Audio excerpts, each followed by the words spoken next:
Hi mga ka-Ronbel! Malipayong Martes kaniyong tanan. This time, maghimo ta og homemade no-oven pizza with vegetable toppings. Usa sad sa paborito sa akong sister ang pizza. Sige siya padugnog mag-order ko nami. Ato na siyang buhatan ani homemade no-oven. Ipacompare na to niya asay mas lami ang iyang gi-order nga sigaon o ang ako ang homemade. So of course, mas lami gid ako kay with love gid ni.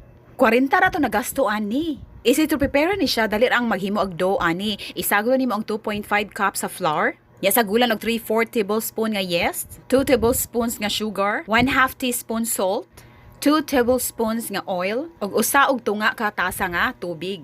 I-mix-mix lang nimo nya. After that, leave for 30 minutes. After 30 minutes, i-form na din nimo ang round. Unya imong pahiran og ketchup nya, ibutang na nimo ang toppings. Ready na siya. Ihidang ka sa kaha. Kaning pizza kay favorite food siya sa Teenage Mutant Ninja Turtle. Kaning pizza come from Greek word pita, meaning pie, or the Langobardic word bizo, meaning bite. According to stillcitypizza.com, siya 12 grams protein nga, importante kayo nga component para sa good health. Nga importante ang protein kay maka-gain muscle, maka-make hair, blood, connected tissue, antibodies, enzymes, and more. Healthiest topping sad ang vegetables.